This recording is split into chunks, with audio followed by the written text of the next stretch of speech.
Hello friends, RT education point पे आपका स्वागत है। और आज हम लोग पढ़ेंगे पॉलिटिक्स के कुछ टॉपिक जो एग्ज़ाम के लिए इम्पोर्टेंस टॉपिक ऑनलाइन ईयर है। ठीक है, तो इस टॉपिक का नाम है इंडियन पॉलिटी, भारत का संवैधानिक विकास, कॉन्स्टिट्यूशनल डेवलपमेंट ऑफ इंडिया। ठीक है, तो चलिए स्टार्ट करते हैं। रेगुलेटिंग एक्ट 1773 द्वारा सर्वोच्च न्यायालय की स्थापना कहाँ की गई थी? तो ये कोलकाता में कब की गई थी? 1774 ईस्वी में। 1773 में ये प्रावधान लागू किया गया था, लेकिन इसकी स्थापना 1774 ईस्वी में की गई थी। कहाँ पर? कोलकाता में। ठीक है, चलिए अगला क्वेश्चन। भारतीयों को भारत के प्रशासन में भाग लेने का अधिकार किस अधिनियम के द्वारा प्राप्त हुआ था? तो ये चार्टर एक्ट 1833 द्वारा। ठीक है, किसके द्वारा? चार्टर एक्ट 1833 द्वारा। ठीक है, भारतीय विधान परिषद को बजट पर बहस करने की शक्ति किस अधिनियम के द्वारा प्राप्त थी? तो भारत परिषद अधिनियम 1892 में, 1892 में। कब? 1892 में। ठीक है, ठीक है फ्रेंड्स, आगे बढ़ते हैं। ठीक है, केंद्रीय विधानमंडल सर्वप्रथम किस अधिनियम द्वारा द्विसदनीय बनाया गया था? किस अधिनियम द्वारा द्विसदनीय? तो 1919 के भारत शासन अधिनियम द्वारा। कब? 1919 के भारत शासन अधिनियम द्वारा। ठीक है, भारत के राष्ट्रपति को अध्यादेश निर्गत करने की शक्ति मूलतः किस अधिनियम से प्रेरित है? तो भारत शासन अधिनियम 1935 से। ठीक है, भारत संवैधानिक विकास, देखिए इसका ईस्ट इंडिया कंपनी के अंतर्गत देखिए भारत संवैधानिक विकास दो पार्ट्स में है। ठीक है, तो एक एक एक एक है ईस्ट इंडिया कंपनी के अंतर्गत और दूसरा ब्रिटिश क्राउन के अंतर्गत। ठीक है, तो जिसमें ईस्ट इंडिया कंपनी के अंतर्गत देखिए कितने हैं प्रावधान थे। तो रेगुलेटिंग एक्ट थे 1773 में।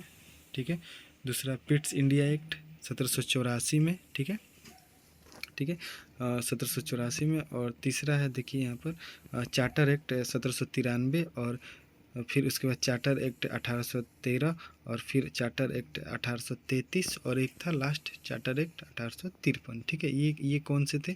ये हमारे ईस्ट इंडिया कंपनी के अंतर्गत है। और दूसरा था ब्रिटिश क्राउन के अंतर्गत। देखिए ये भारत शासन अधिनियम कब था? 1858। फिर दूसरा भारत परिषद अधिनियम 1861। ठीक है, और देखिए भारत परिषद अधिनियम 1892। फिर अगला है भारत परिषद अधिनियम 1909, और अगला है भारत शासन अधिनियम 1919, और भारत शासन अधिनियम 1935, और लास्ट था भारतीय स्वतंत्रता अधिनियम 1947। ठीक है, ये दो दो इसके भाग थे। ठीक है, और आगे देखिए केंद्र में द्वैत शासन व्यवस्था किस अधिनियम के द्वारा लागू की गई थी? तो ये भारत शासन अधिनियम कौन सा था? 1935 था। ठीक है, ब्रिटिश भारत में किस अधिनियम में संघीय शासन का प्रावधान था? तो संघीय शासन का प्रावधान भारत शासन अधिनियम 1935 यानी 1935। ठीक है, देखिए एक नोट्स में लिखा हुआ है जैसे कि इम्पोर्टेंट है। भारत शासन अधिनियम 1919 की समीक्षा करने के लिए वर्ष 1927 में साइमन कमीशन का गठन किया गया था। चलिए देखिए साइमन कमीशन का गठन 1927 में किया गया था, किसके समीक्षा के द्वारा? 1919 अधिनियम के द्वारा। ठीक है, चलिए आगे पढ़ते हैं। अखिल भारतीय संघ स्थापित करने का प्रावधान किस अधिनियम में किया गया? तो अखिल भारतीय संघ का प्रावधान किस में किया गया? प्रावधान में तो भारत शासन अधिनियम 1935। ठीक है, तो भारत के संविधान में केंद्र और राज्यों के मध्य किया गया शक्तियों का विभाजन भारत सरकार अधिनियम 1935 पर 1935 के प्रावधान पर आधारित है। ठीक है, एक निर्वाचित संविधान सभा द्वारा भारत के संविधान का निर्माण करने का प्रस्ताव किसके द्वारा किया गया? तो क्रिप्स मिशन द्वारा। किसके द्वारा? ये कब किए गए? सॉरी, किसके द्वारा किए गए? तो ये क्रिप्स मिशन के द्वारा। देखिए यहाँ क्रिप्स मिशन। ठीक है, क्रिप्स मिशन के द्वारा किया गया। ठीक है, चलिए भारतीय संविधान सभा का गठन किसके अंतर्गत किया गया? तो कैबिनेट मिशन 1946 के अंतर्गत। 1946 के अंतर्गत कैबिनेट मिशन द्वारा प्रस्तुत योजना के अनुसार संविधान सभा के प्रांतों से प्रतिनिधियों का निर्वाचन किस अनुपात में किया गया था? तो 10 लाख की जनसंख्या पर एक सदस्य का कितना? 10 लाख की जनसंख्या पर एक सदस्य। ठीक है, भारतीय संविधान का निर्माण करने वाली संविधान सभा के सदस्यों का चुनाव किसके द्वारा किया गया था? भारतीय संविधान का निर्माण करने वाली संविधान सभा के सदस्यों का चुनाव किसके द्वारा किया गया? तो ये किया गया था विभिन्न प्रांतों की विधान सभाओं के द्वारा। ठीक है, चलिए अंतरिम सरकार। अंतरिम सरकार ये कब हुआ था? 1946 में। ठीक है, तो चलिए इनके सदस्य थे जवाहरलाल नेहरू। इनका धारिता विभाग क्या था, जैसे राष्ट्रमंडल संबंध द्वारा विदेशी मामले, इनका जो डिपार्टमेंट था जिससे ये जुड़े हुए थे, जिनका कार्यभार संभाले हुए थे ये हमारे देश के जो थे अंतरिम सरकार जो थे 1946 के। देखिए जवाहरलाल नेहरू किससे जुड़े हुए थे, राष्ट्रमंडल संबंध तथा विदेशी मामले से, ठीक है। सरदार वल्लभ भाई पटेल गृह सूचना और प्रसारण मंत्री थे, ठीक है। डॉक्टर राजेंद्र प्रसाद खाद्य कृषि मंत्री, ठीक है। जॉन मथाई कौन थे, उद्योग और नागरिक आपूर्ति से संबंधित थे, ठीक है।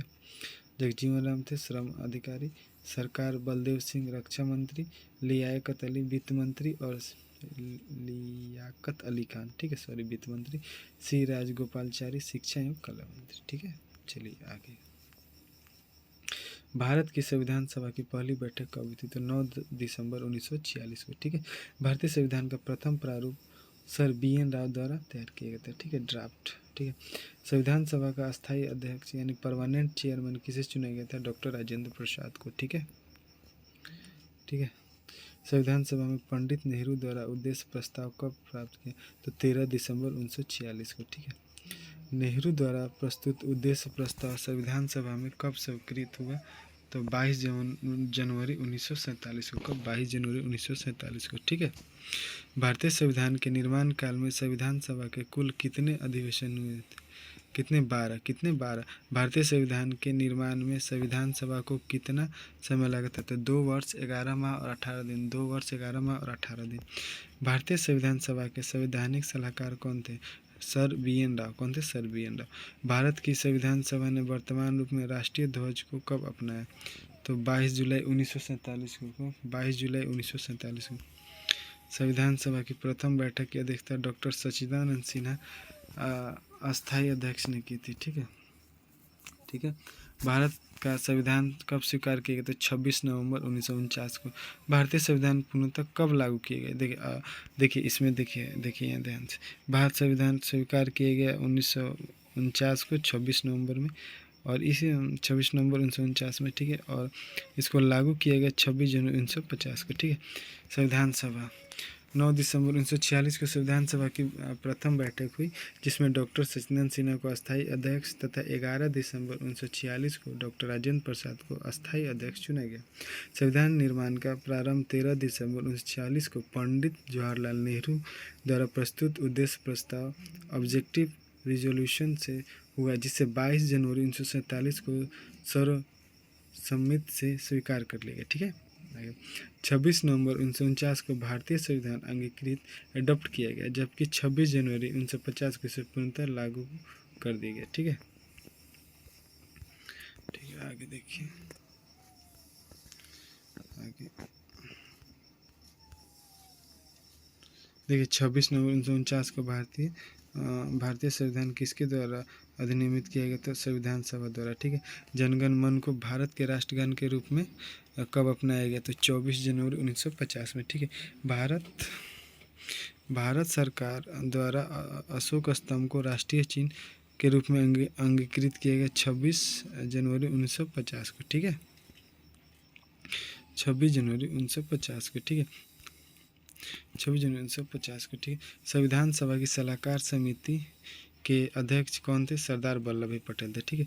संविधान सभा की झंडा समिति के अध्यक्ष कौन थे, डॉक्टर राजेंद्र प्रसाद।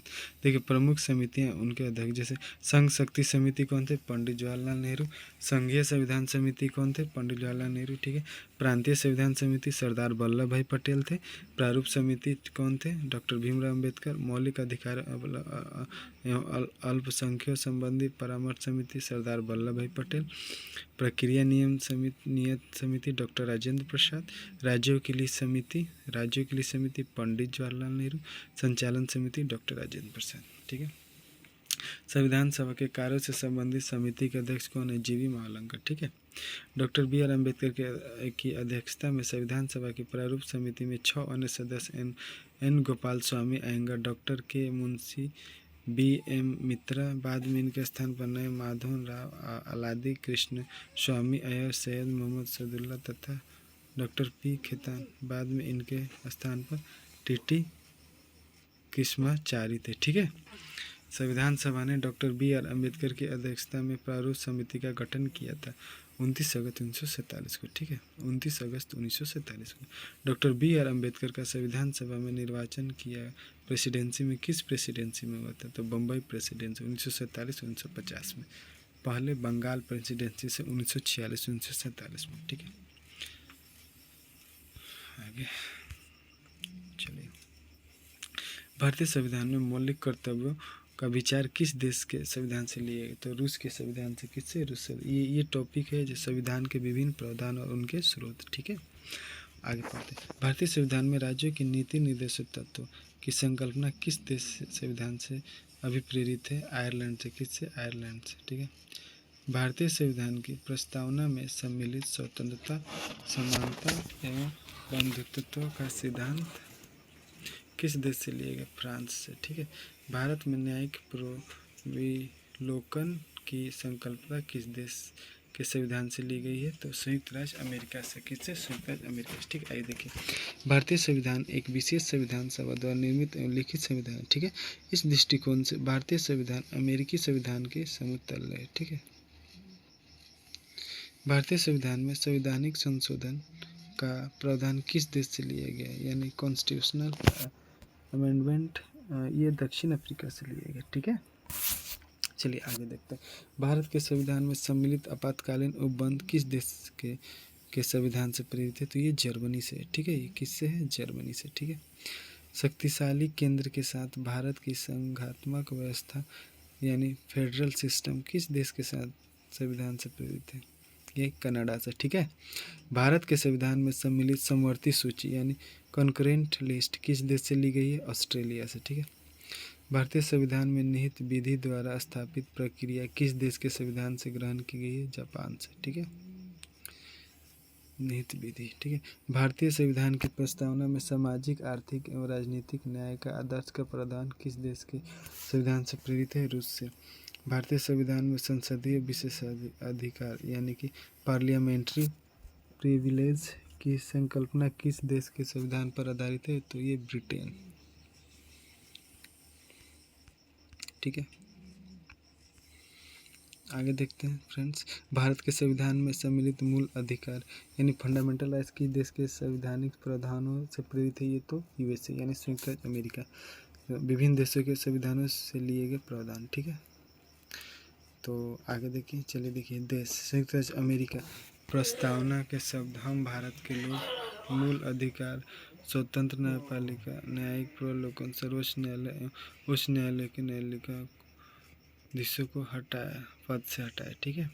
जाने की प्रक्रिया है, राष्ट्रपति पर महाभियोग है, जनहित याचिका है, न्यायिक पुनरावलोकन है, प्रणाली है, उपराष्ट्रपति का पद है, यथोचित विधि प्रक्रिया, ठीक है। ब्रिटेन से क्या क्या है देखिए, विधि का शासन है, संसदीय शासन प्रणाली है, एकल नागरिकता है, द्विसदनीय व्यवस्था है, विधि निर्माण प्रक्रिया है, सर्वाधिक मत के आधार पर चुनाव जीत का निर्णय है, विधायिका में अध्यक्ष पद की भूमिका है, संसदीय विशेषाधिकार है, ठीक है। दक्षिण अफ्रीका संविधान संशोधन की प्रक्रिया है, राज्यसभा के सदस्यों का निर्माण है, ठीक है। कनाडा सशक्त केंद्र के साथ संघीय व्यवस्था है, शक्तियों का वितरण तथा अवशिष्ट शक्तियों का केंद्र में निहित होना है, ठीक है। केंद्र द्वारा राज्यों में राज्यपाल की नियुक्ति है, उच्चतम न्यायालय का परामर्शी न्याय निर्णय है, ठीक है। संघात्मक विशेषताएं, ठीक है। आगे देखिए, अब ऑस्ट्रेलिया में क्या क्या है। ऑस्ट्रेलिया से देखिए, समवर्ती सूची है, व्यापार, वाणिज्यिक एवं समागम की स्वतंत्रता संबंधी प्रावधान है, ठीक है। संसद के दोनों सदनों की संयुक्त बैठक है ऑस्ट्रेलिया में ही है, और ये बुलाता कौन है? लोकसभा अध्यक्ष, राष्ट्रपति इसको संबोधित करते 108 में, ठीक है। प्रस्तावना की भाषा है, ठीक है, ऑस्ट्रेलिया से लिया गया। आयरलैंड राज्य की नीति निर्देशक तत्व, ठीक है। राष्ट्रपति की निर्वाचन पद्धति, ठीक है। राज्यसभा में सदस्यों का नामांकन, ठीक है, आयरलैंड से लिया गया, ठीक है। आगे देखिए, फ्रांस से क्या क्या लिया गया? गणतंत्रात्मक व्यवस्था, ठीक है, स्वतंत्रता, समानता, ओके, एवं बंधुत्व का सिद्धांत, ठीक है। अब रूस से मूल कर्तव्य, प्रस्तावना में सामाजिक, आर्थिक एवं राजनीतिक न्याय का आदर्श, कहाँ से? रूस से लिया गया, ठीक है। अब जर्मनी से क्या लिया गया? आपातकाल के समय मूल अधिकारों का स्थगन, ठीक है। और जापान से विधि द्वारा स्थगित प्रक्रिया। तो ये फ्रेंड्स, ये कुछ इंपॉर्टेंट टॉपिक थे जो एग्ज़ाम के ये एग्ज़ाम के लिए बहुत ही इम्पोर्टेंट है, तो इसको आप कृपया इसको पढ़ लें और बस इसका आगे पार्ट्स में जल्दी अपलोड करूँगा। वीडियो अच्छा लगे तो प्लीज़ चैनल को सब्सक्राइब करें और लाइक करें। Thank you.